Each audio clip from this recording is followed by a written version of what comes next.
Today we continue with our class Laws of Yom Tov. And we start with Sefer Shmiras Haloshon, perseverance. Okay, so let's start. And it says, David declared, "Seek peace and pursue it." It's Tehillim 34:15. The sage's comment, Vayikra Rabbah 9:9. Seek peace for your loved ones and pursue it for your enemies. Very interesting. Seek peace where you live and pursue it elsewhere. Seek peace with your body and pursue it with your resources. Seek peace for yourself and pursue it with others. Seek peace today and pursue it tomorrow.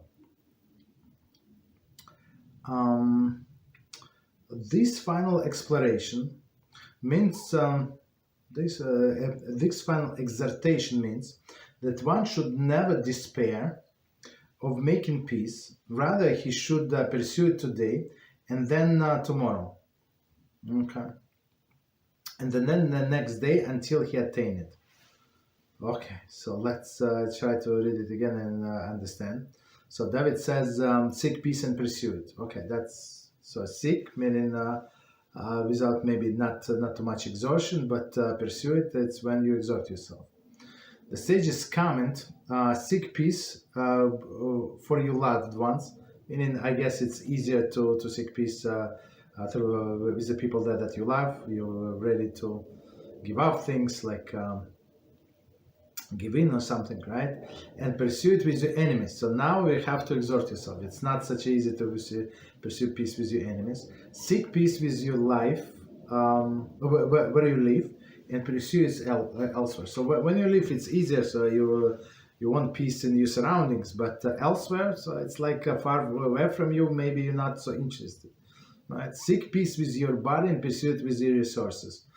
With your body, meaning it does not cost you much, so it's easier, and with your resources, that is going to cost you much. It costs you to buy gifts, right? So to do something, some gesture that the other side understand that you're serious and you want to make peace. Okay. Seek peace for yourself and pursue it for others. So ourselves, of course, are always closer to us, right? Our own person, right? And pursue it with others, for others. Seek peace today and pursue it tomorrow. So today, but don't forget just today because it failed. I have to do it tomorrow again. This final exhortation means that one should never despair of making peace. Rather, he should pursue it today and then tomorrow. Tomorrow, and then the next day until he attained it. Okay. And it says, okay, I think he attained it.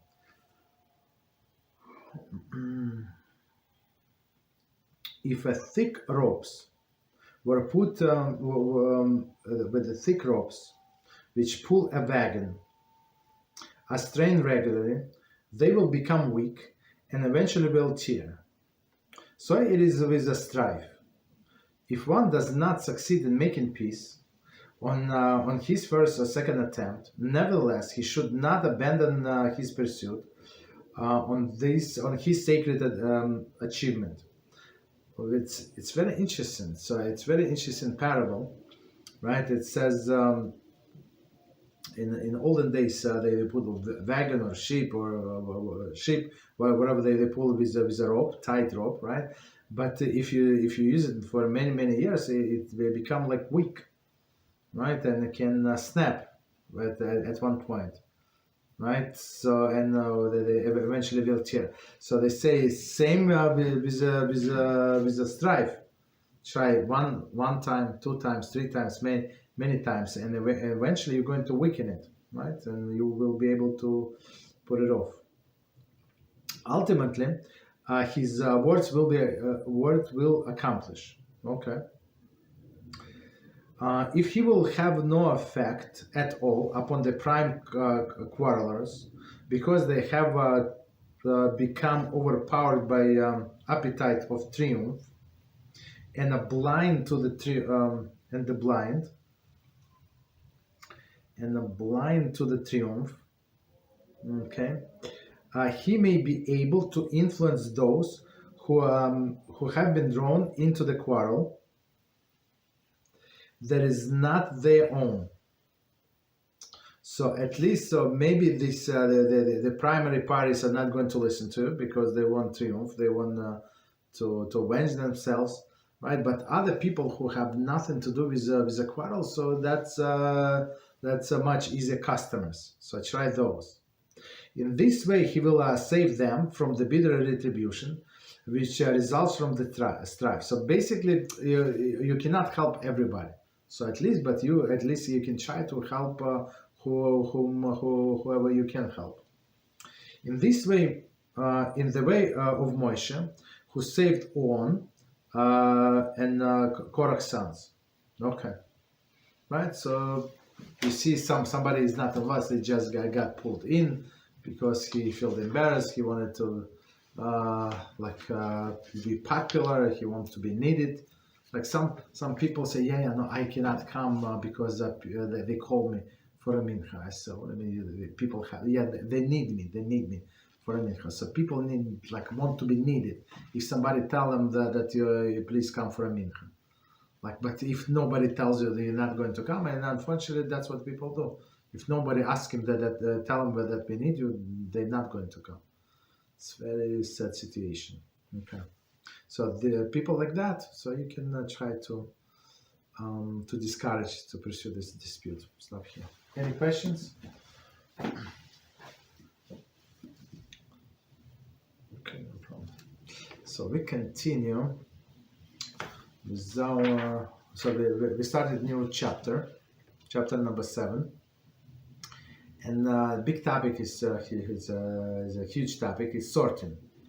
Right, so continue with part number 2, section number 2, and it says the proper method of selecting from mixture on Shabbos. So even though we discuss a little what we do on Shabbos and how it's different from Yom Tov, but he's going to give you the full picture. It is permitted to select mixture on Shabbos if 3 conditions are met. Okay, remember 3 conditions. Number 1, select food from waste. Food from waste, as we explained last time, is food is whatever you want, waste is what you don't want, even though it's edible, right? B, select by hand, biyat, right? Meaning by hand we said without specific instrument, like a sieve or I don't know, perforated, spoon or something. Right, and number 3, select for immediate use. So meaning immediate use that you're going to eat right now. Selecting food from waste means that one must choose desired items from the mixture and leaves unwanted behind. Okay, that's very straightforward. So you take whatever you want. So the example that we gave was a cluster of grapes. So you take fresh one and leave maybe the spoiled one or just leave behind. Okay. And it is mixture. So if there is no mixture, there is no problem whatsoever. We're talking about mixture.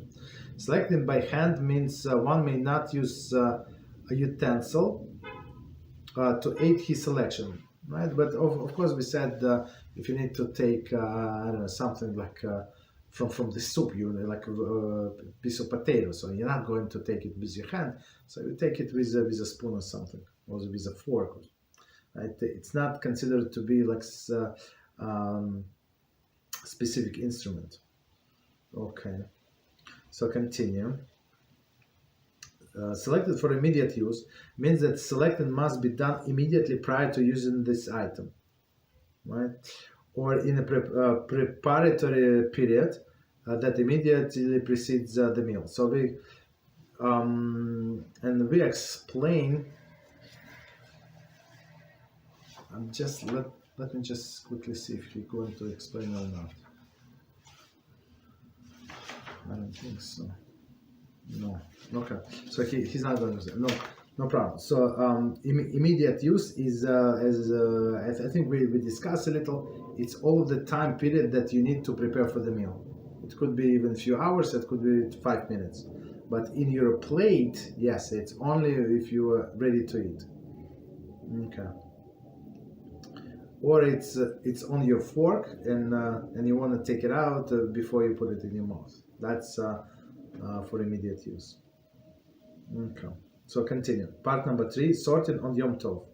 Since the sorting is commonly performed in the course of the food preparation, it would seem to be permitted on Yom Tov under the rule of Hel Nefesh. Okay.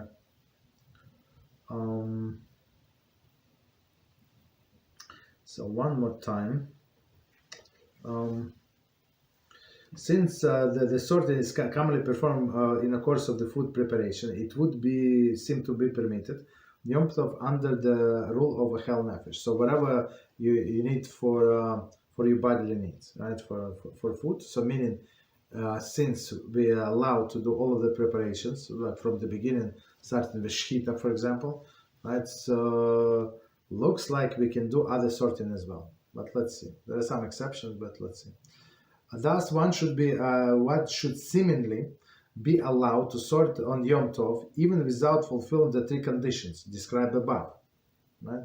However, the reality is that although sorting without fulfilling the 3 conditions is often permitted on Yom Tov, there are some situations in which sorting is prohibited even under the 3 conditions.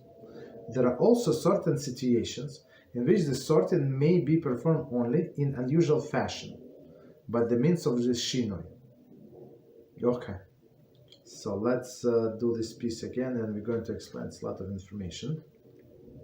Thus, one should seemingly be allowed to sort on Yom Tov even without fulfilling the 3 conditions described above, right?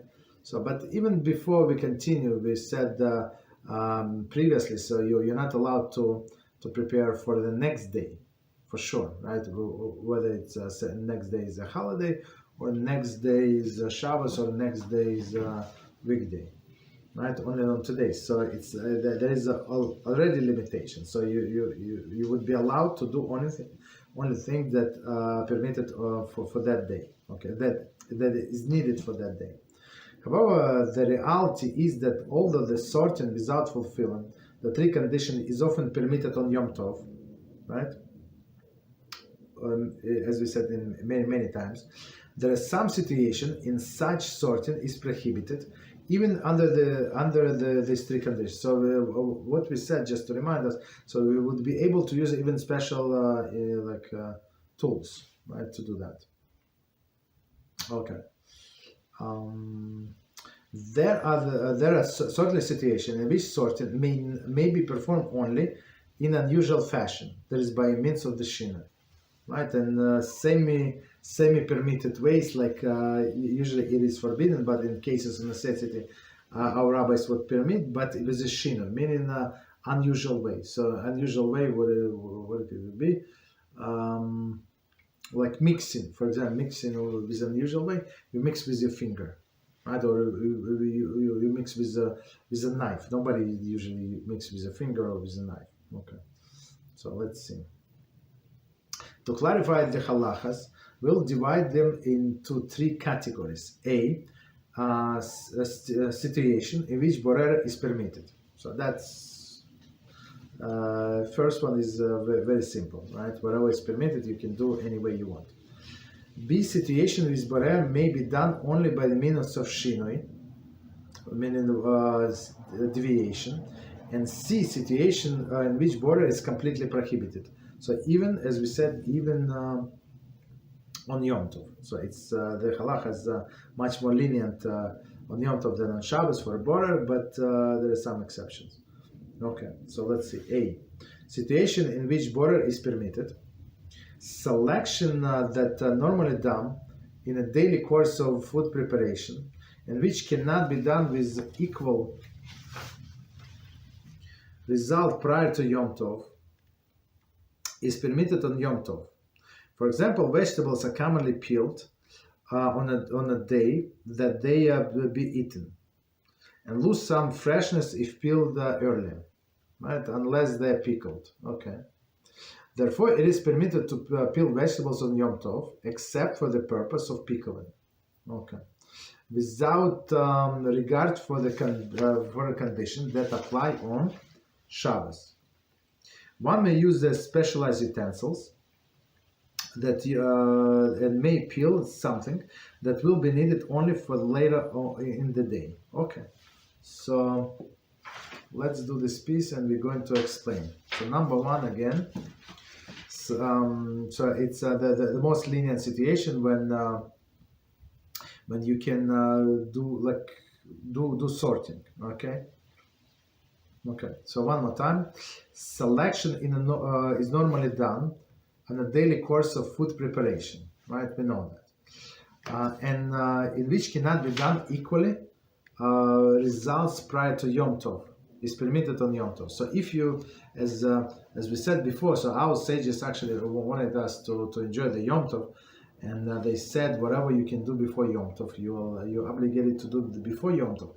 Especially we must understand in all the days without refrigerator, it was not such a easy thing like to preserve things, especially like in the heat of Israel. So not such an easy thing to preserve. So many foods would be prepared on a day off, right? So, but if something you could have prepared on before, so that's the obligation, right? But if not, for example, salad, you cannot prepare salad like 2 days before, or peel potatoes, like you wanna cook potatoes. So, they can stand in water, I guess, but still the fresh, the freshest, if it would be like freshly peeled, it would be better. For example, vegetables are commonly peeled on that day, that they are to be eaten, and lose some freshness if peeled earlier. Okay, unless they're pickled. I'm not sure why would somebody peel pickled vegetables, but okay. Therefore, it is permitted to peel vegetables on Yom Tov, except for the purpose of pickling. So even though I'm not sure how long the pickling process starts, but it looks like maybe several hours. I don't know. So meaning if you like pickle on when the Yom Tov starts, maybe by the end of the day it would be ready. I don't know, maybe. Okay. Right, so and you can do that, so peeling these vegetables without regard to the conditions applied on Shabbos, meaning for immediate use with the hand and good from bad, right? So meaning you can do any way you want. One may use specialized utensil and peel something that will be needed only later in the day. So, and you can use a second condition is also, they say, does not apply, meaning you can use a vegetable peeler, for example, in this case, and it's not for immediate meal. You can do like, even though you're going to eat later on.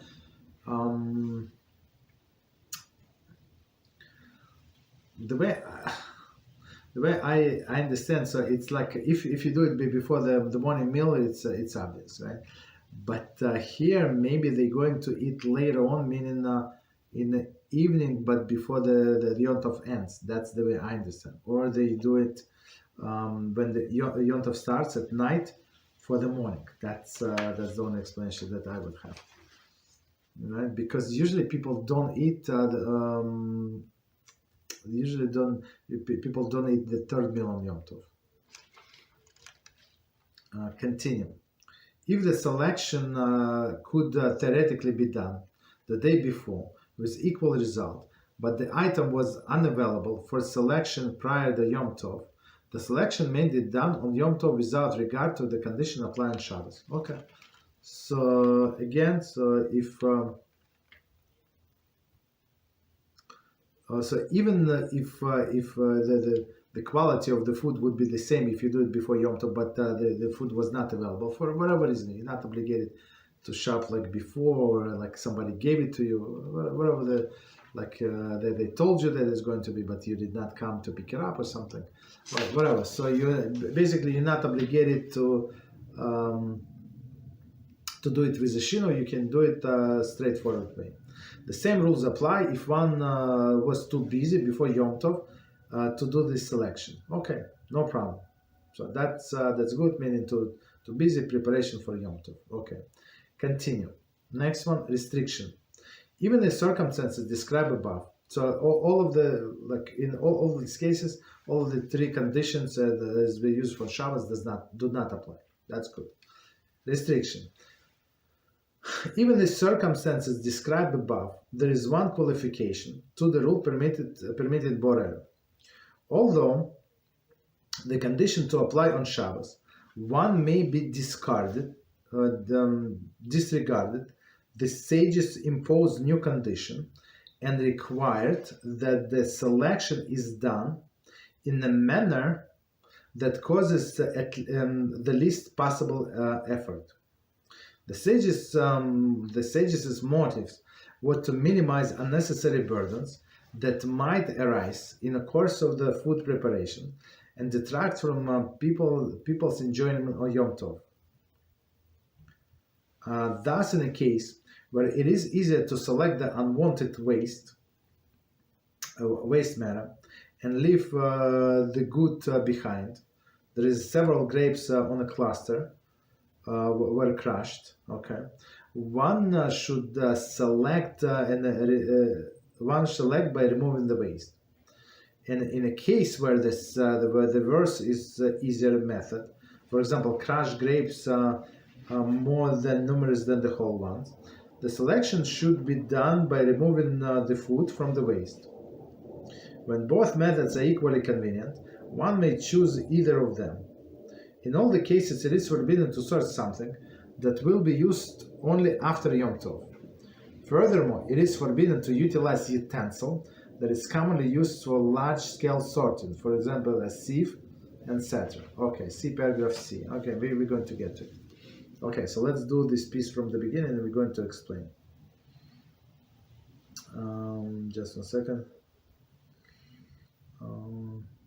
Okay, so one more time we're going to explain. Even the circumstance described above, meaning that you are allowed to do it, to do the sorting on Yom Tov, right? Because the food quality would be better. There is a qualification for the rule permitted border. Okay, so what is condition? Although the condition that apply on Shabbos may be disregarded, so these three conditions do not apply. The sages impose new condition and required that selection done in a manner that causes the least possible effort. So sages said, okay, even though we allowed you to do this selection, this border, but it must be fast. Like don't waste your time on preparation of the food, right? It's especially in Israel, like it's only 1 day holiday. It's nothing, right? So if you start cooking from the beginning, it's going to take for you forever. And when exactly you're going to pray and when exactly you're going to learn, right? Never. Okay. So they say do it the fastest way possible. The sage's motive was that to minimize unnecessary burdens that might arise in the course of the food preparation and detract from the people enjoyment of Yom Tov. So Yom Tov was given to enjoy and learn Torah, not to make all of these complicated dishes. So do it fast. Okay.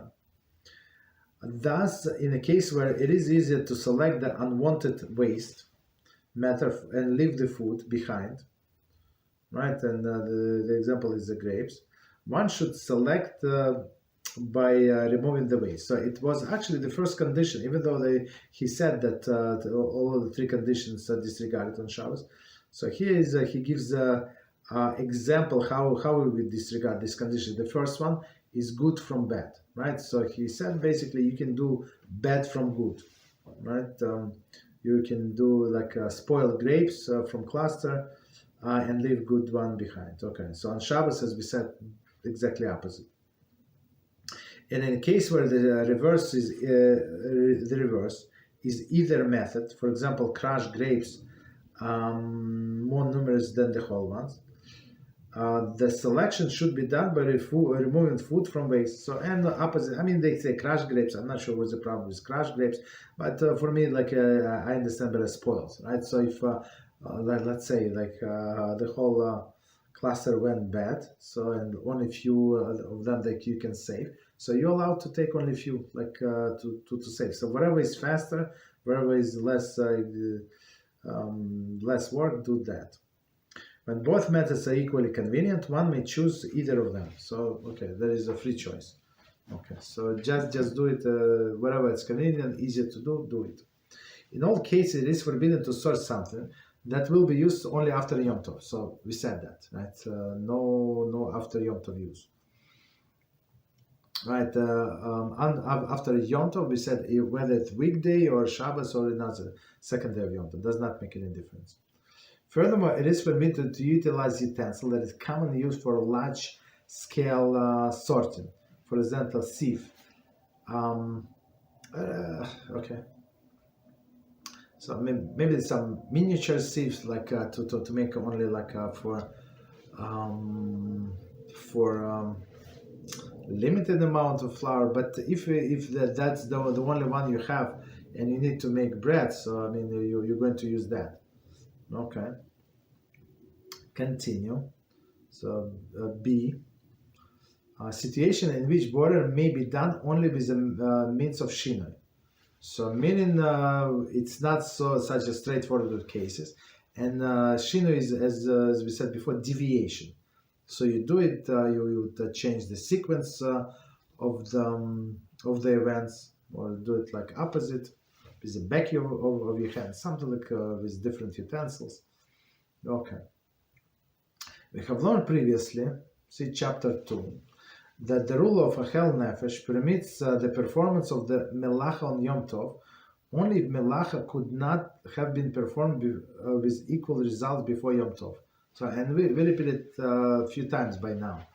Right? So properly to do everything before Yom Tov, right? But if person like intentionally postpone the things on till the Yom Tov, that's the issue.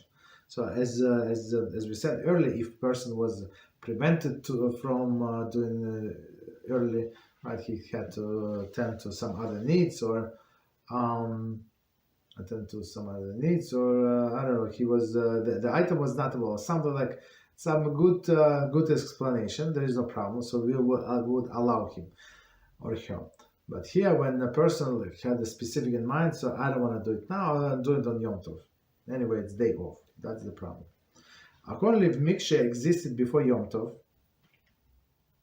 and separated the components,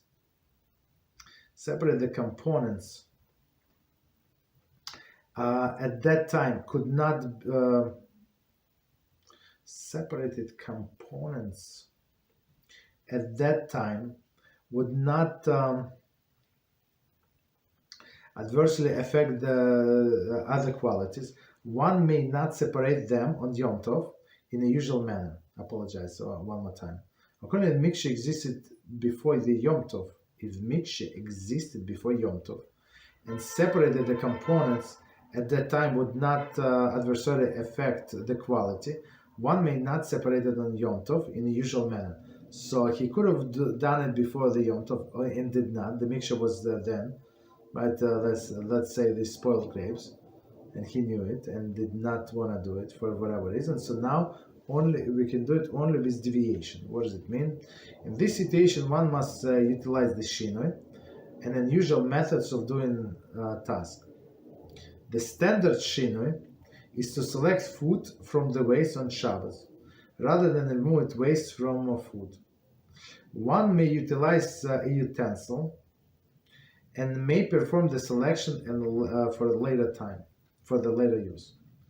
So the classic example of a selection that can be done before the Yom Tov without adverse results is the sorting cutlery. Oh, here we go. That was mixed together. If one neglected to sort it prior to Yom Tov, one must employ Shinui Yom Tov. That is, he must select food from the waste. This is accomplished by taking each article as it needed and set it at the table. Okay, so let's try to understand what it says here.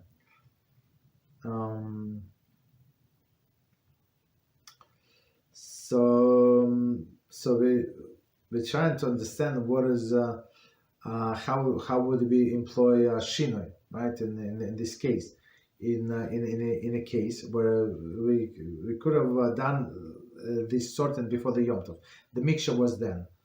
So the example that he gives is cutlery. It was washed before, I don't know, prepared. I'm not sure why it was not sorted, but whatever situation was. Usually when you wash, you have some drawer, and you put it in the different, like knives with knives, forks with forks, like in some kind of organizer. But somehow they did not do it, right? So now we have to do is deviation. So what is deviation? So one more time, the student should to select the food from waste, as on Shabbos. That's standard. After, right? So that's standard way. Rather than removing waste from food, one may utilize a utensil and may perform the selection for the later use. Okay. So meaning the opposite. So Shinui would be waste from food. It would be Shinui. Okay.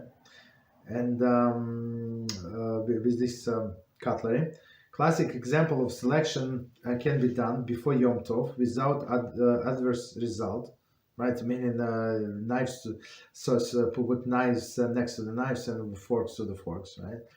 No, nothing is going to spoil, right? Is that the sorting cutlery that was mixed together. If one neglects to sort it prior to Yom Tov, one must employ Shinui on Yom Tov. Meaning you take one knife, you need a knife, you take one knife, and go and put the knife. You need a fork, you go and put the fork.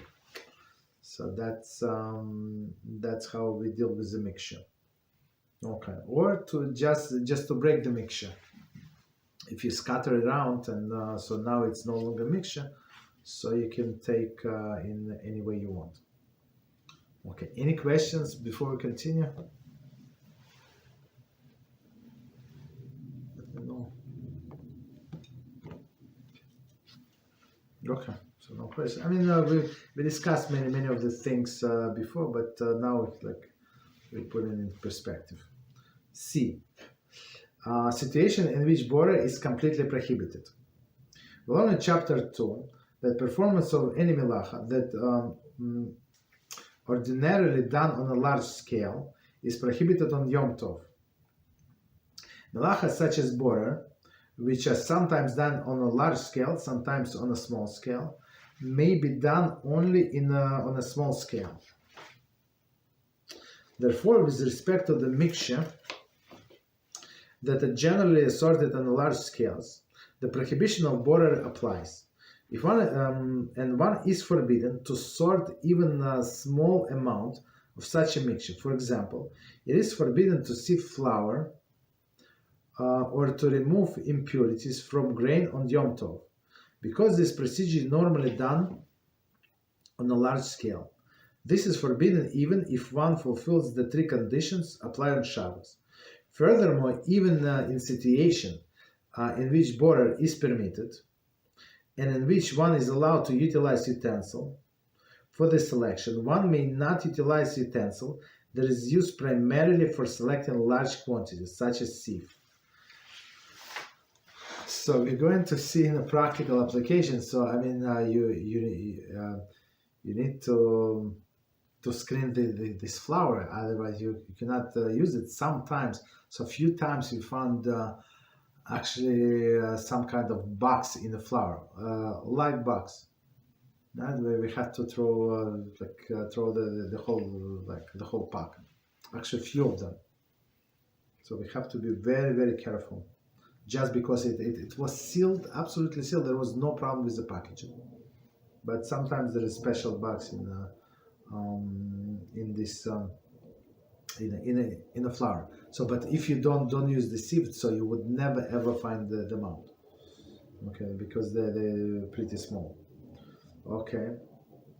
So let's do this number 3, and we're going to explain. We learn chapter 2 that performance of the melacha that ordinarily done on a large scale is prohibited on Yom Tov. So we had there a few opinions.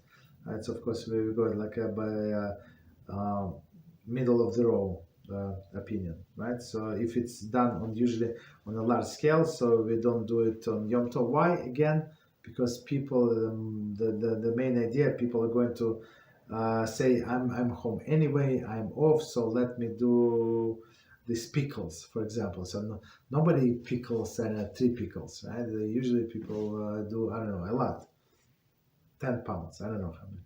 a lot, but not 3 or 5. Okay. Continue, because it's a lot of work that it's not worth it to do it less. Melacha such as borer, which is sometimes done on a large scale and sometimes on a small scale, may be done only on a small scale, right? On a large scale and small scale, only on a small scale. Okay, so let's see. So you usually when they sift in the flour, usually people do a lot. Maybe, but you see, my wife does, the way I understand, only whatever she needs. So she needs only, you know what, it's actually, she does not have a sieve. I mean, she does have, but there is like a mother device, I'm not sure when they made, like a cup. There's a stainless cup, and there is like some mechanism, you go like this, and it's actually sieves. So it's, but this is very, very limited. So you're not going to do a lot with that. You understand? So this would be allowed for sure. Nobody does it for big batches. It would take you forever. Okay. So continue. Therefore, with respect to the mixture that are generally sorted in large quantities, the prohibition of borer applies, and one is prohibited to sort even on small amounts of the mixture. Right, so if it's usually done is done on large quantities, right? So it is forbidden even for small. But as I said, with this cup is different. Nobody would do it for a large amount. For example, it is forbidden to sieve flour or to remove impurities from the grain on Yom Tov, because the procedure normally done on a large scale. This is forbidden even if one fulfills the 3 conditions on Shabbos, right? Meaning without special utensil and stuff like that. Okay. Furthermore, even a situation in which borer is permitted and in which one is allowed to utilize utensil for the selection, one may not utilize utensil that is used primarily for the selection of large quantities, such as sieve. So sieve for sure is for large quantities, but this cup is only for small quantities. Okay. Any questions before we continue? Go to summary. You good? Okay. So let's go to summary of the laws, and it says Halachos of borer. Halach of borer is defined as a sorted mixture into the components, parts, or selected one item from within the mixture. Okay, so one more time. Halach of borer is what? Is assorted the mixture into component parts, right? Meaning that you want to take solids from the liquid, right? Components part, or selecting an item from within the mixture. So, or you want to take nuts from the mixture of raisin and nuts, right? Or you want to take only one from the whole mixture. Okay, so next one. Melacha applies to the mixtures contain food, liquids, and non-foods. So this applies foods. Foods, it's understandable. That's how nuts with raisin, liquids with foods, or with solids, right? And non-foods. So non-foods would be cutlery, as we said. Okay, continue. Or plates. Next one. Mixture may consist of several useful items, or some desirable items, and some undesirable ones. So the mixture, meaning that there is something that you want from this mixture, and something that you do not want. That's, I mean, halachically, mixture is when you cannot tell apart. I mean, you can, but they're so close together or so small, so they almost like blend in. Okay, that's the definition of the mixture. So, and some of the items you want, some of them you don't want. But it does not mean that those that you don't want that are not edible. They are. Maybe yes, maybe no. Right? Next one. In the context of borer, any item that is currently desired is called food, and something that is currently not desired is called waste. Okay. So one more time. In the contents of borer, any item that is currently desired is called food, and anything that is currently not desired is called waste. Okay, so that's it's not something that's bad like waste. It's something that you don't want. Even selecting items from the mixture at random and sorting them is considered act of borer. Right. So as we said about Shabbos, like or even on Yom Tov, so there is cutlery, right? You have all of the nice forks and spoons, and you want only spoons. So for sure it is selected border. Okay, continue. Next part. Word summary. Selecting from the mixture on Shabbos. Okay, so we said three conditions. To select item from the mixture on Shabbos, it must be A, select food from waste, right? Good from whatever you don't want. B, selected by hand, so meaning without any special utensils. And C, select for immediate use. Okay, so on Yom Tov we said in many cases this conditions do not apply. So next section, and next it's a summary of the law. Next part is selecting that is normally done in a daily course of food preparation, and which cannot be done with equal results on Yom Tov. There is peeling vegetables is permitted on Yom Tov. This is also allowed. If the selection could theoretically be done before the Yom Tov, and the item was unavailable at that time. Okay, or if the person who was occupied with the separation at that time. Okay. So let's do this piece again. Try to understand. Selection that is normally done on a daily course of food preparation, and which cannot be done with equal results on Yom Tov, right? As we said, peeling vegetables. So so it's not practical to peel vegetables before. It's permitted on Yom Tov. So because it's like you had no choice. Okay. This is also allowed if the selection could theoretically have been done on before Yom Tov, but the item was unavailable at the time. So I mean, we're not obligated to come like I don't know, to buy it on Wednesday. So the only, let's say the Yom Tov is on Thursday. The only time you had on Wednesday night, close to Yom Tov starts. So that's when you bought it. There is no problem. Okay, so you can do whenever you have time on Yom Tov. Okay, or if person was too occupied to do separation at that time. So okay, so no problem. So of course the only exception, as we said, if you had this intention to do it on Yom Tov, not to waste time. Double quotes, wasting time. Next one, in the circumstance just described, one need not regard condition that apply on Shabbos. So you can do, as we said, whatever is faster way to do, good from bad, bad from good, with utensil, whatever you do is good. Right? Thus one may utilize utensil and select something for the later use in the day. So and the third condition, to prepare for later on, but only for that day. Continue. However, one must do the selection in easiest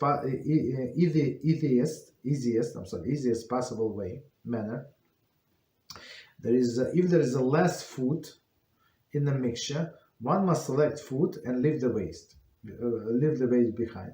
If there are less waste, one must select waste and leave the food behind. So as we said again, right? So whatever fastest way, good from bad, bad from good. Right? Just do it fast and enjoy the Yom Tov. Next one. If selection could have been done before Yom Tov without adverse results. For example, sorting cutlery, right? And one neglected to do it. Then one may do it on Yom Tov, only means with Shinui. So cutlery, of course, I'm not sure how is it possible. On Yom Tov, we're supposed to have different utensils, eating utensils. Cutlery should be different. I mean, of course, you're allowed to use the Shabbos utensils, not on Pesach, but on all other Yom Tov.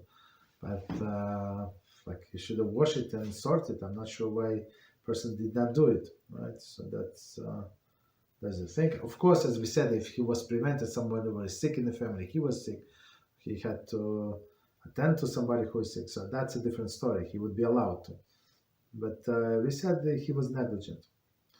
The standard Shinui is to select food from waste. Okay, so actually not as we said before. So select Shinui, in this case, food from waste. Okay, so Shinui is deviation, food from waste. So on Shabbos it's standard, in this Yom Tov is not, it's opposite. There is to take article from the mixture that he is needed. Okay. Next one, sorting that are normally done on a large scale, there is sifting flour, is categorically prohibited on Yom Tov. So whatever is on a large scale, so I don't think I know another procedure that's done on a large scale. So okay, not allowed on Yom Tov. Okay. And next one, even in a situation where the sorting is permitted, the use of implements commonly used on a large scale sorting, for example, sieve, is prohibited. Right, just 1 second. So whatever these implements, even whatever you using, whatever you want to do is permitted, but utensil is forbidden, right? Because it's done only for a large scale, so you use different utensil, I guess. Okay, so let me quickly check time. Section number 5. 1 second. That's a big story. So we're going to leave. Wow, it's very long. It's practical applications. What do we do in each specific case, like tea bags and watermelon and bones and others. Okay, so we leave it till next time. Any questions on any topic? This topic, any topic? Hello? Yes, go ahead, please. So I'm kind of struggling with one of the concepts that was mentioned today. Yes. In this part that says, accordingly, if a mixture existed before Yom Tov, and separating the components at that time would not adversely affect their quality, one may not separate them on Yom Tov in the usual manner. I'm just trying to think of another example besides the one that the book mentioned about the cutlery, in order just to get this properly in my head, because I don't know, I cannot think of another example besides that one. Maybe like plates. There were small plates and larger plates that were mixed in. And usually, again, I'm not sure how is it practical. Usually, people for storage. Again, we don't use these plates on a daily basis. Usually, right? Have separate plates for Shabbos and Yom Tov. So usually, they would. It's not going to be an issue, but plates are actually also would be forbidden to sort in a regular fashion. You have small and big, and that would be an issue. So, what would be like a way to separate those in an unusual manner? So in this case, in this case, so you just take from whatever you need. Right. So that this would be Shinui.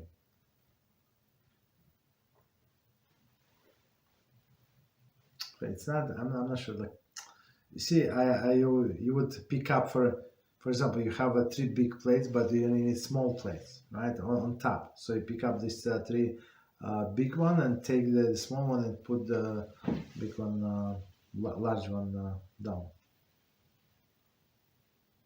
But I'm not sure how is it practical.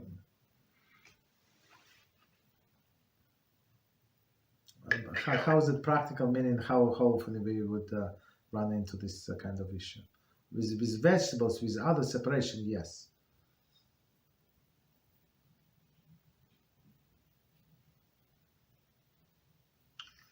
Thank you, Rabbi. You're welcome.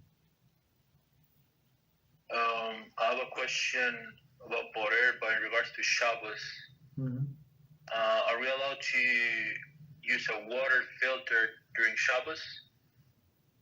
That's the big question. That's the problem. What is the problem? Because you filter. Filter is a separation for sure. Right. So our sages say that if you would not drink unfiltered water because of the impurity, right, because your personal preferences, or because there are real impurities that, let's say, city authorities say don't drink it, right? So then you would not be allowed to drink this kind of water from the filter, because for you it is impure. So you must separate bad from good. So for sure, like bad stays in the filter, whatever bad is, right? All these elements, maybe bacteria, I don't know what, right? Some bugs, small bugs from the water, and the rest the rest of the water going through. So in this case, it would not be allowed. But they say if a person does not care, okay, it's I have a filter and it's a little better water. I mean, I would drink it without filter. For example, the filter broke down, or I did not order the filter, or I forgot, whatever the situation is. So I would drink from the tap water. There is no problem.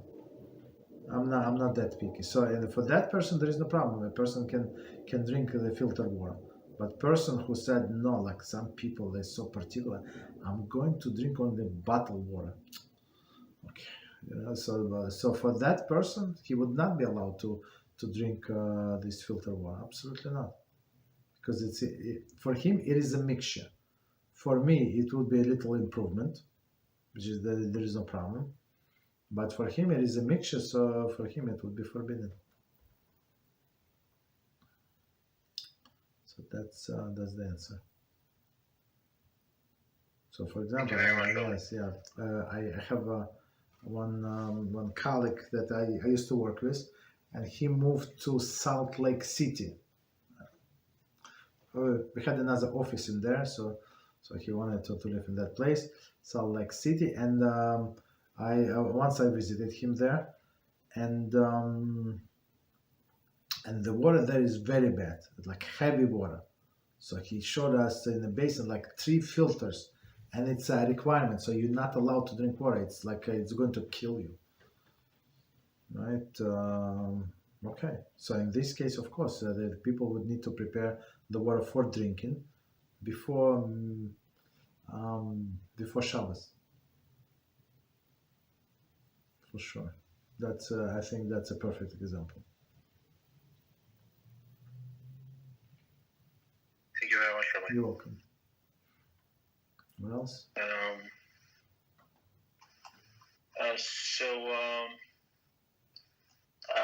have another question, but it's off topic. Okay, go ahead. It's in regards. It's actually in regards to what Kabbalah mentioned at the beginning of the class from Shmiras Haloshon about seeking peace, because Rabbi Rumor Shlita was speaking about not being actually possible to have any sort of peace with the Palestinians in the Middle East. And of course, I know it's a completely different topic, but I was wondering what are the people that we're supposed to seek peace with? Like, there's people that we're not allowed to have peace with, but in regards to the ones that we're supposed to seek peace with, who are these people? What would be like the description of this type of people? All other people. So besides these animals, all other people who are reasonable. You understand? So who were offended or whatever, you need to special approach to them. So therefore, with these people, you must pursue peace, right? Reasonable people. So who understand the compromises, and they're going to stand by their word. If they say, I'm not going to do it, or I'm going to do it, you can rely on the word, they're going to do it. But otherwise, like, it's a waste of time. It's like grinding water with these people. They do not care. 1 second. One second, sorry.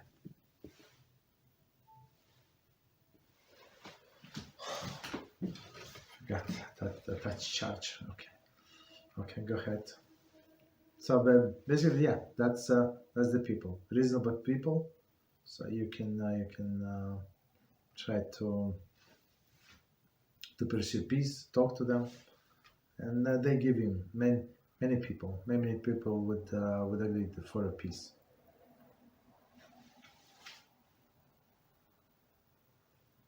Thank you very much, Rabbi. You're welcome. Okay. I didn't see questions on the board yet. But I think they were on WhatsApp, no? No. I checked before the class. You checked? Okay. So it's all from before. Okay. It's from yesterday. I'm gonna double check again, just in case, but I'm like 99% sure there's no. Mm-hmm. Okay. There's no more. Can I ask, in the meantime, can I ask? Okay, go ahead. Questions? Go ahead.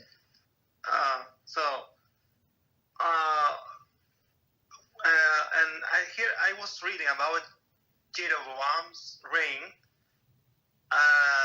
and about whom I didn't there know. is Yerovam. Ben Nevat. Yeah, okay. Mm-hmm. And it says in the 18th year of his reign, there was somebody called Abijam, also known as Abijam, Rehoboam's son, Okay.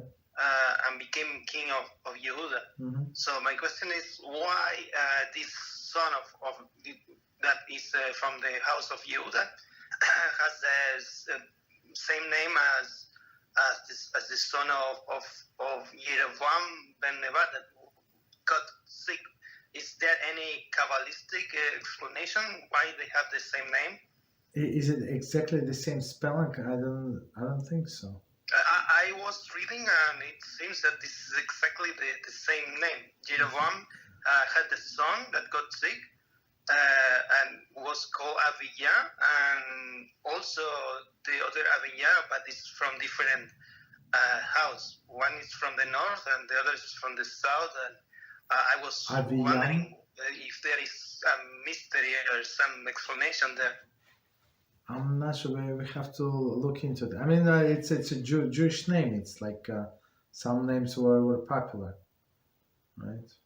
So today we don't use these names, but maybe back then it was popular. But some people make confuse. One is Yerovam, right? Yerovam ben Nevat, right? That's a bad one. And another case that is very, I have curiosity why his name is about the mother of Yerovam. I think it's called Sedua. And there is another mother of a child of Yehuda that is called Seruia with a youth. And also I found the same thing here. So I was wondering, is there any Kabbalistic explanation behind this? I don't know. Maybe I am not aware of this. When I learned, we just learned with basic commentary, just to get the story on what we can learn from the story, but not. I'm sure somebody comments, but I have not seen it. Also, does it mean something that the capital of Armenia is called Yerevan because the name of the king Yerovam sounds very similar? Similar to what? I didn't get. So. The capital of Armenia Armenia. Yerevan, and King Yerevan, and Armenia was one of the place of the tribes. No, the capital is the last letter is N, and here is that's N. The only difference. But Yeah. It's very similar. I'm not sure how they spelled in Hebrew Yerevan. I have no idea. Because Armenia was one of the places where some of the lost tribes went there before they scattered all over the place. So I was wondering if somebody ever wrote an article if there is some relation between the capital of Armenia being Yerevan and the king Yerevan, that is like the father of the kingdom of the north. 10 tribes. I don't know. I have no idea.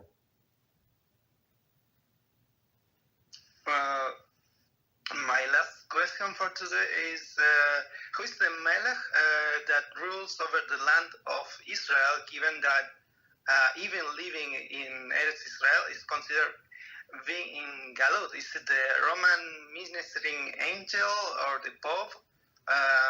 Another related question to this is, would be the end of Galut similar to the end of Galut during King Cyrus? King Cyrus? What is the connection? The King Cyrus. Yeah, go ahead. The King Cyrus, I think he made an edict to allow Jews to return and build the temple. But in this case, since the foundation of the State of Israel, there is no official document that says that Jews can go there and rebuild the temple. It's like more a political thing, but there is no clear indication that they have authority over the land. If Jews have authority over the land or not, I mean, we have from Torah, from Hashem, we have authority over the land. So we don't need the permissions of any government to do that. So in the case of Koresh, these people were part of his nation, so they cannot just in some cases, some sense, like subservient people. They cannot just leave, get up and leave and do whatever they want. And plus, it was his territory. He conquered the Eretz Israel, so he would, in order for you to build anything on his territory, he has to give you permission. And in order for people to live, he has to give you permission. That's why it was like that when Mashiach comes. We don't need to ask anybody. Right? We live in, we stay in, we building, not building. I mean, of course, we're building. We don't need anybody's permission. Hashem's permission is enough. So that's I that's mean, the because difference, yeah. it is said that the really who rules over the land today is like they say it's the United States, because this was said by in a Shiur by Rabbi that there is nothing that Israelis can do today without the authorization from Washington. For example, attacking Iran, they cannot do that. So it's like everything that is made in Eretz Israel is subject to authorization from United States. So I was thinking maybe that means that really who rules the land today is the ministering angel of United States, which I think is Isa, the Samek man. No. It's okay. Even that they tell Israel what to do. I don't know how true. Like always tell, not always say. But that's a different story. It has nothing to do. We're talking about Messianic era. So when this government is going to get destroyed, all of the Reshaim. So nobody is going to ask United States. Nobody is going to ask this left liberal government. Then they're not going to exist at that time. because also a friend of mine was asking me what's happening in Israel, and I explained that to him that there is a country that's called Iran, that uses terrorists to attack Israel, and he was amazed that Israel was attacking the terrorists, but the ones who gave the order to attack Israel was not attacking. So I was wondering why Israel is not attacking Iran, that is all the time saying that they're going to destroy Israel. What is stopping Israel to attack the bigger fish? I don't know. I mean, I have no idea. That's that their politics. They do whatever they want. They're not going to according to the Torah law. So it's clearly. So Torah law, if somebody is threatening you, you kill them. You don't wait. You don't negotiate. You just come and kill them whenever you want without any warnings. That's the Torah law. So to end this question, is this happening when Mashiach comes? Then the government today is going to be displaced, or even all of them, most of them are Rishaim. Like most of them, they're going to be destroyed for all of the bad decrees that they did to religious people, to Torah. Religious people and Torah, it's one and the same. For allowing the gay marriage, all this conversion stuff, garbage. Okay, thank you very much. You're welcome. Okay. Any other questions? Hello? Yes, let's go ahead. So I have a question in regards to single women. So let's say if a single woman, she's single because of good reasons, not because she's overly picky or whatever reason. She's single because, I don't know, she's widow or she has some disability or whatever. And as we know, a woman is rewarded for the Torah that her husband studies. So when a woman has no choice of having a husband, given the situation, would she be rewarded for the Torah that she studies as if a husband was studying for her? So I think so. So a woman would get rewarded for all of the mitzvahs that she does, even if she's not obligated. Of course, not on a level a person who is obligated, but she's going to get rewarded. And in this case, look, she was trying to get married, or she got widowed, right? So what can she do? So it's called anus, where when you're prevented beyond your ability. So you try, and did not work. Of course, you just continue living your life. So Hashem is going to reward you for living and behaving properly in that situation. You understand? So some people say, no, if Hashem does not give me shidduch, I'm going to date whatever is moving. Right? So that's not a good approach. But it's for men and then for women. So some people have limitation. So one person wrote to me, he said, in a very, very bad situation. So I said, ask him, maybe you have some talents. Well, he said, I don't have any talents. I don't know. Sounds very unlikely to me, but that's what he said. So Hashem sent us for a specific mission. So, and if whatever mission of this woman is not to have family, but to work on some other character traits or to fix something else, that's her mission. She has to concentrate on that mission. That's it. And understand? So general missions for everybody to get married and procreate. That's a general mission. But some people don't get married, or some people cannot have children.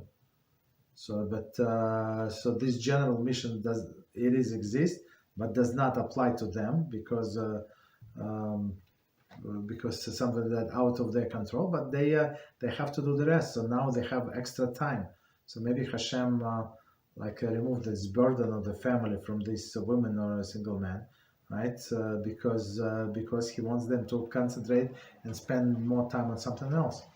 So a person has to think and see what very deeply what exactly Hashem wants from me. So I have extra time. Other married man, let's say, that does not have so much free time as I have, right? So we have to live accordingly.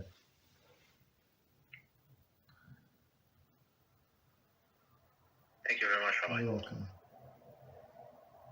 So, we have a question on the board that says, Shalom Kavod Arav. I wonder if one is allowed to shine silver cutlery on Shabbos. Shine silver cutlery.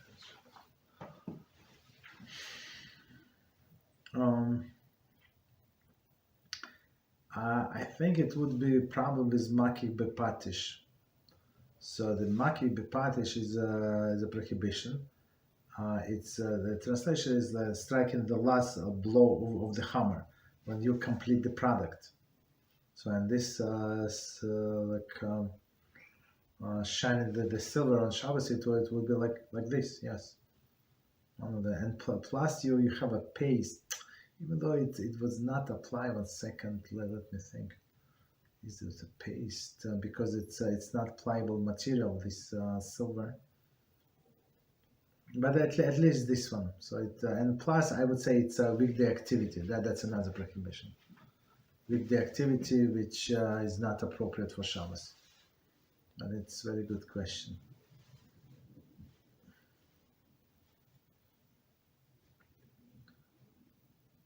Thank you, Rabbi. You're welcome. So but basically this Maki Bepat is when you improve something. When you improve and now it's perfect. Before that it was not perfect, but now whatever you did, and it's perfect. Yeah, go ahead. Thank you, Rabbi. You're welcome. So the next question goes, Shalom Aleichem, Kavod Arav. Thank you for the Shiur. Question: in regards to the law for self-defense, does someone need to explicitly threaten you with death, or is a threat of bodily harm enough of a reason to respond proportionally? Yes, it does not have to be death. Yes, somebody is a violent person. Yeah, you can respond accordingly. Yes, but you have to take into consideration the character of that person. Some people just they threaten to kill everybody, the whole world, but they're so afraid of their shadow that they start shaking. Like even in a sun, so we have to see who is talking. Is it a person who just threatens and 3 seconds later he will forget, or somebody who delivers on his threat? So that's very important.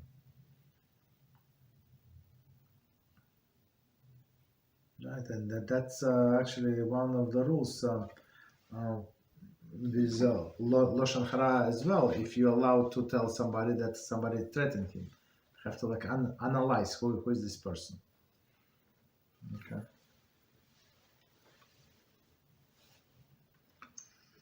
Anyone else? Thank you, Rabbi. You're welcome. So our friend that asked the question about shining silver cutlery in Shabbos also asks, think about does it apply to silver Kiddush cup too? Yes, can we shine silver Kiddush cup as they're using it on Friday night? No, on Friday night. So Friday night, when Shabbos starts, it's Shabbos. Doesn't matter. What is it? Night before we do it before. So yeah. So this Maki Bepadish, we never learned about it, but it's actually we did not only one person from this group was there. So when you complete the utensil, so example would be you have a broom and you have a broomstick, right? So you usually have to screw in the stick to the broom head. So it would not be allowed to do that, right? Because until now it was useless utensil. Now whatever you did, it become useful, right? Or like something like I don't know, person draw like I don't know, like put some decoration on some utensil. So now it is complete. Or they wrote a price, how much they price them. They put a sticker, some whatever they did. So now it's complete utensil. So same as the Kiddush cup. Before that, it was very unattractive. And for example, a person has a guest over, and he or she would be embarrassed to show such a Kiddush cup, right? So of course, so for them, it's maki bepatish. That's completion of the act. Yes. Okay. Thank you very much, Rabbi. You're welcome.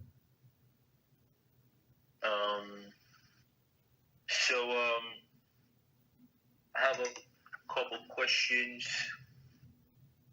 Mm-hmm.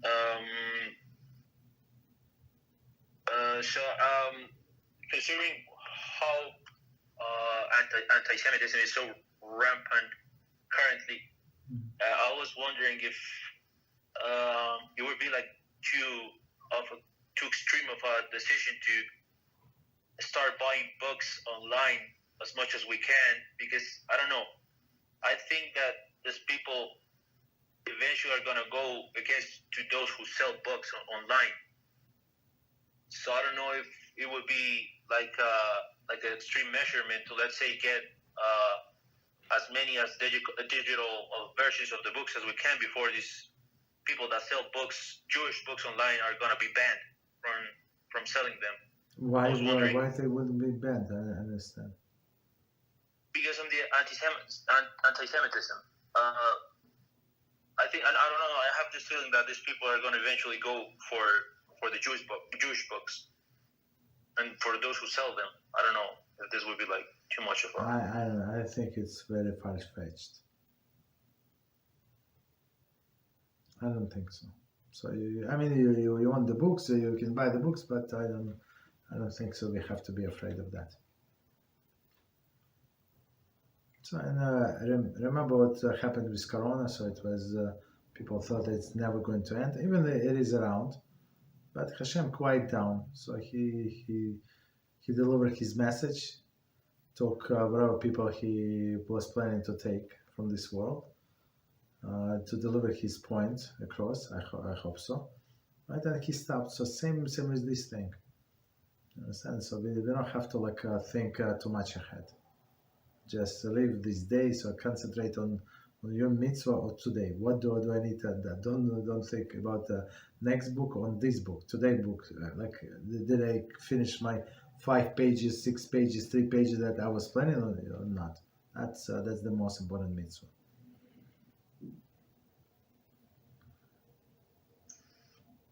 Thank you, Rabbi. You're welcome. So in regards to this same issue of the digital books, let's say if I wanted to buy, for example, ArtScroll sells this iPad, yes, which is loaded with all of the ArtScroll library. Yes.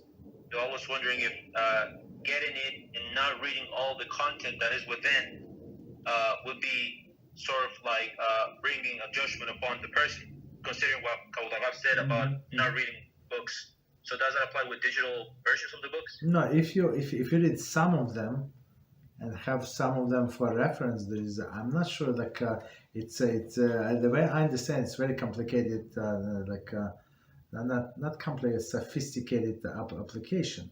So you can highlight things, you can cut and paste, meaning create your own notes. It's very sophisticated, very interesting. So I guess my guess. It's only logical when you can search throughout all of the library, right? So you would type in the topic, for example, or name, or whatever, and see what else it says in other books or in other commentaries, with this name. So it's very interesting. So you, in some sense, When you do that, you would utilize all the whole library, right, as a reference. So there is no problem of what we said before, especially if it's digital. Do they have all of the books? They don't have all of the books, but many, the most popular, I think they do have, but not all of the books. They have, I don't know, 30,000 books. I don't know how many. A lot. 5, I don't know, a lot. 3,000, I don't know.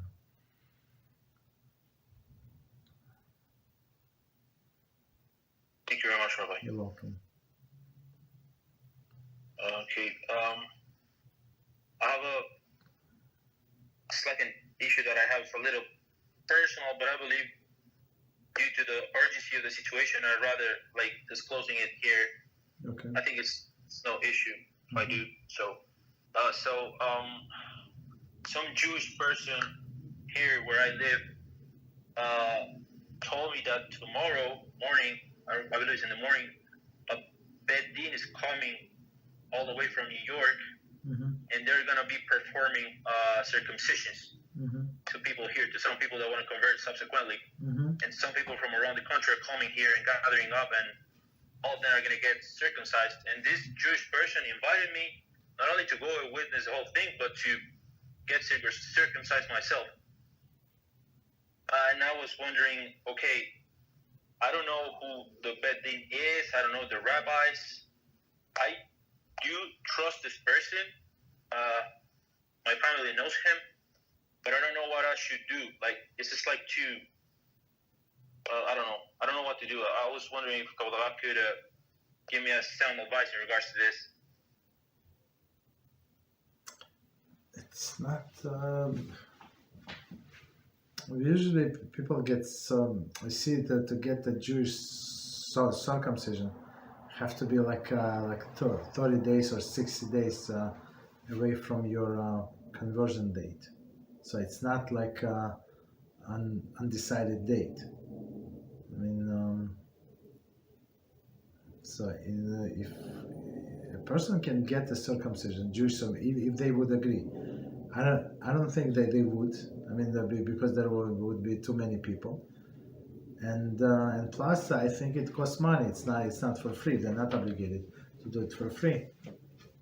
Right? So it could be a few $1,000s simply, right? Because it's like a surgery, especially for adults. For children, it's easier, right? But for adults, it's the whole surgery. So is it advisable to do it? I think when you're ready before the Beis Din, do it then, not now. But you can go and see. I mean, see these people and just talk to them. See what happens. And interesting. And plus, I don't. It does not sound like logical to me. Do it in one day. They would need, again, it is a serious surgery. They would take a blood type, all of their tests before they're doing this. I mean, God forbid something that can go wrong. So they have to have all of the information. People from other countries cannot just come and start performing the surgery, right? They have to have license in that country. So it's not such a simple thing. On adults, on children, okay, maybe it's going to fly under the radar. But adults, I don't think so. For example, in my family, so where we grew up, it was forbidden to have circumcision. But in my family, everybody had the circumcision. But if somebody would find out, the government, they would have big problems. Even like the person who did Moyle would go to the prison. Why? It's like illegal surgery. He's not authorized. You understand? And it was one of my cousins. They did this. He's younger than me a little, I don't know, a year or so. So he had. They did a circumcision. It was like all of the operation. They would take the boys to the different cities because in that city everybody like knew the Moyles and they would know. So it took us to different cities, and the Moyle would come like secretly and do the circumcision, and with me everything went well, but with this cousin of mine, they could not stop blood for a few days. It was terrible, so everybody was shaking. You understand? So I don't remember. I have to ask my mother how it ended up. Did they have to go to the hospital or not? But it was a very dangerous situation. Maybe they bribed somebody. I'm not sure. So you cannot just go there with a baby in the hospital and say, you know what, we try, but it not work. Can you help us? Of course, they're going to help the baby, but they're going to call police at the same time. You understand? So, needless to say about adults. So it's I don't believe like they would like. It's not like I don't know some easy procedure. It's not. Plus, I think in most of the cases would give a person anesthesia, even local. So you have to you need to have a doctor, have to see your chart, like check your health. Like it's not so easy. Okay. Thank you very much, Rabbi. You're welcome.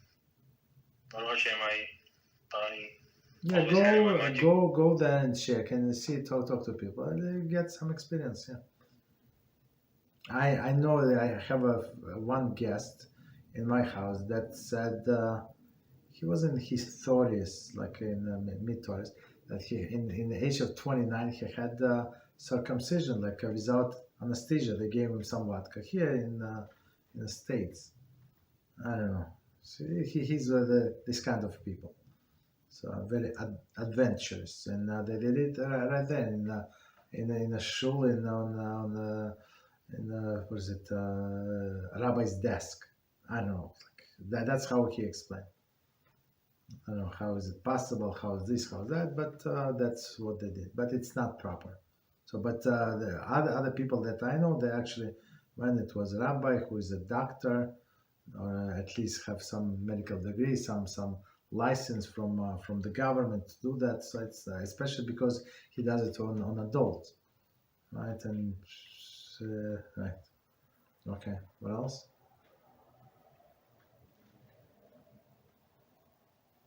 Thank you, Rabbi. You're welcome. No, I was just going to say that,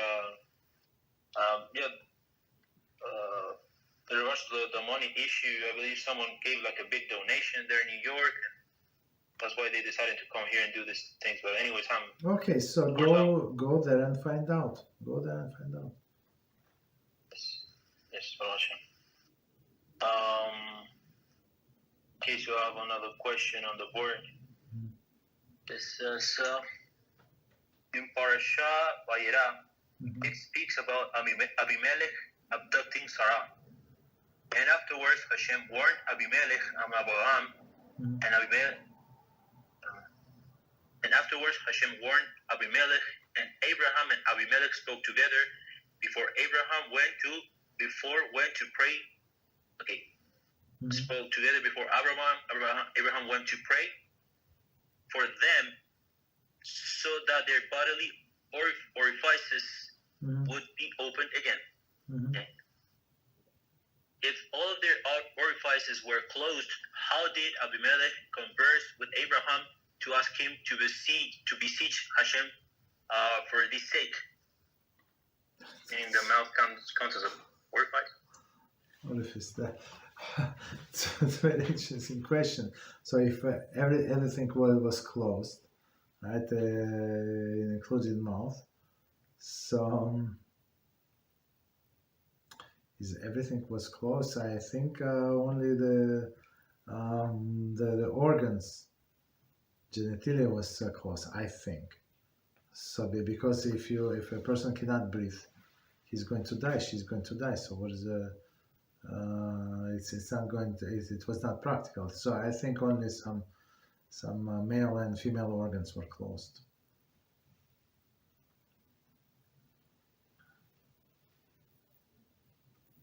And from this incident, actually, what we learned, the most important, that even though he was he was not such a good person, but he asked forgiveness from Abraham, and Abraham prayed. So that's what we said today before, right? Like earlier today, that when somebody asks you forgiveness, when when you pursue peace, usually people would understand and they would agree for peace. Like maybe ask him 1 time, 3 times, but usually people give in. Usually, if you have like conversation or something. So okay. So what else? So are these orifices? Sorry, orifices the ones we refer to when we pray Asher Yatzar, meaning the ones that are connected to the organs, but not mouth, nostrils, and so on. Yes. No, but in that case, no, it's actually so if it's actually said in Asher Yatzar, if Hashem is going to close all the openings, right? So meaning openings like nose and mouth. If Hashem is going to close, the person is going to die, right?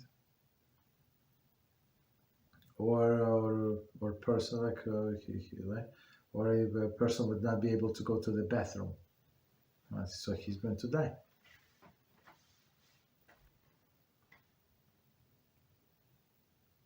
Thank you, Rabbi. You're welcome. So, in regards to the week's parasha,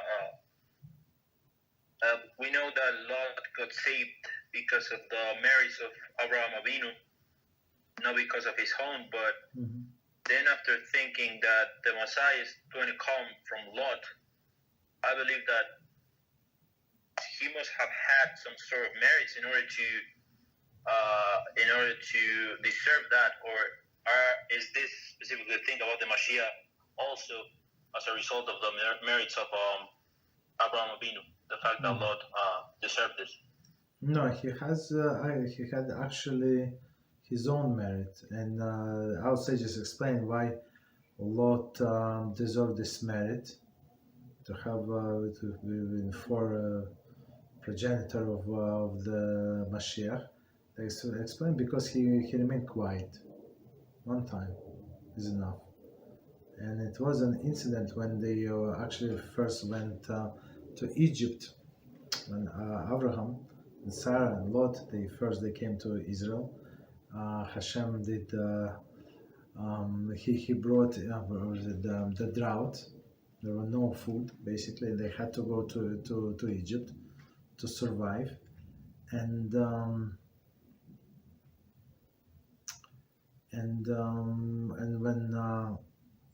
when Pharaoh abducted Sarah, and then later on he understood that she's Abraham's wife, and he called him in, and everybody like Lot also came, and he was interrogated and says, "How come you said that she's your sister?"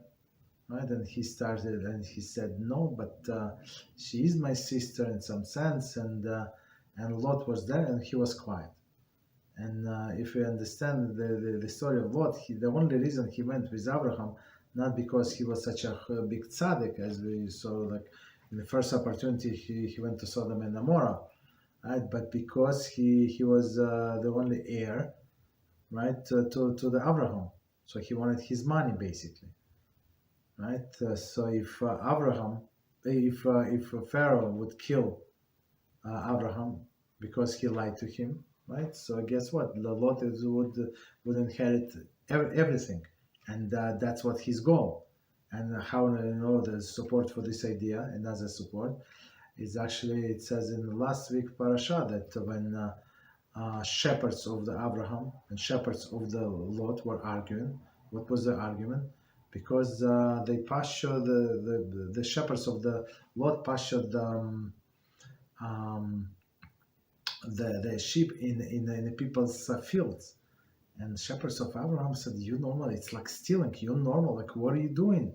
So it's everybody would think that it's Abraham doing that, and they say, "Well, what is the difference? The Hashem anyway, he gave all of this land to Abraham, right? And so it's like it is Abraham's, but Abraham is going to die, right?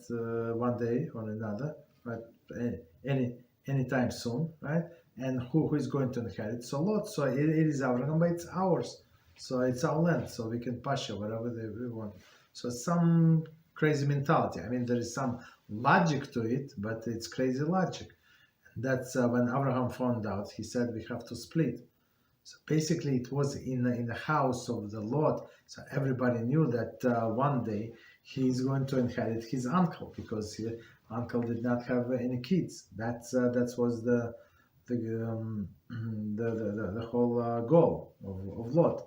And then he had the opportunity to speak up in front of the Pharaoh and say, "But excuse me, uncle, but didn't you say to Sarah that to say this and this to people? So because if they so you would try to save your life, right? Why you lying to Pharaoh, our dear Pharaoh?"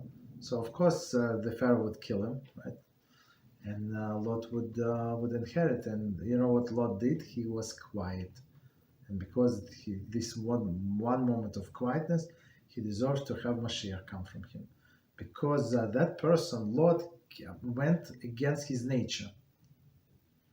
So he was not rewarded this for taking guests in, even though in Sodom and Gomorrah it was forbidden to have guests, right? It's against the law, but it was second nature for him, because as we said yesterday, he will grow up in the house of Avraham. It was second nature. That's no efforts or spare or offer his daughter in order to spare the guest life. It was second nature. It was no exhaustion. But this to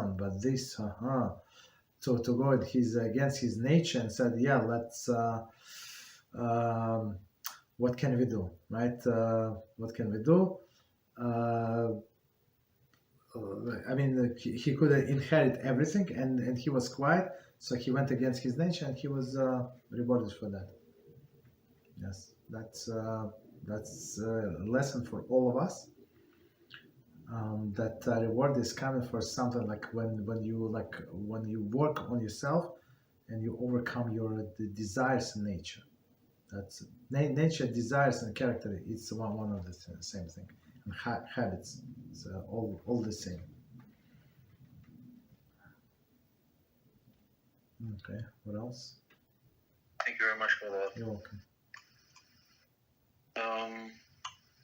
There's no more questions on the board.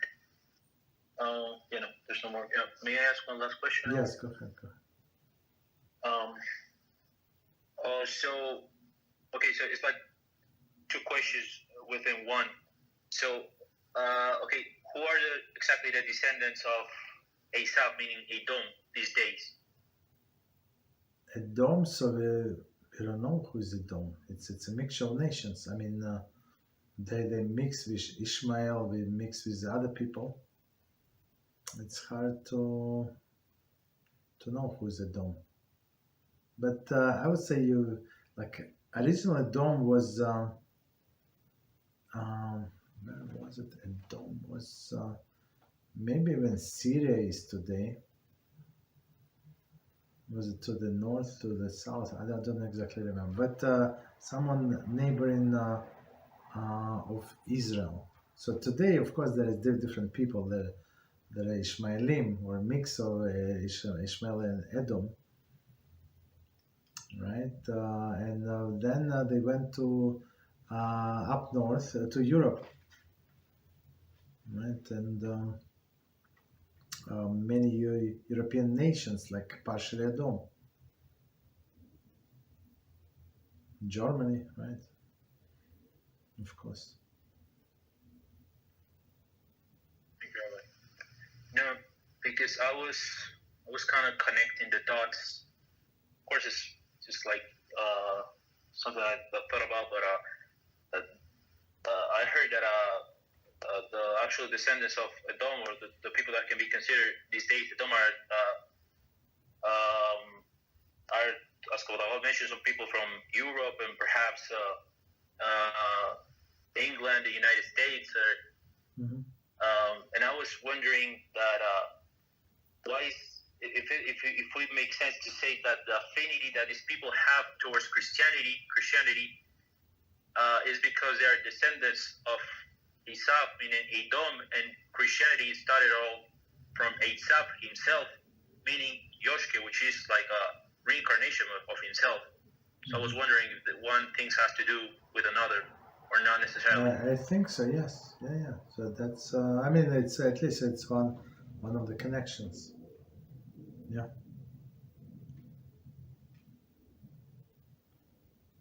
Thank you very much, Rabbi. You're welcome.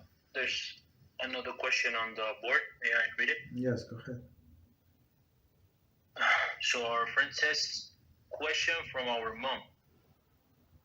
Winter is on its way, and it sometimes gets below minus 40 degrees Celsius, pretty cold.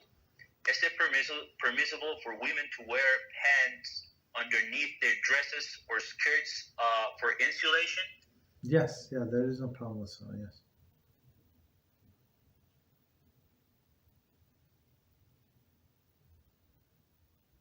Thank you, Rabbi. You're welcome. What else? Any other questions? Okay, so no problem. So let's stop here. So tomorrow we're going to learn Beezrat Hashem kosher kitchen. Continue with our kosher kitchen, and I wish you good night and until tomorrow. So just a reminder. Next week, Beezrat Hashem, we plan to start early class, maybe 7:30 or 8. So I'm going to let you know. Winter time. Thank you.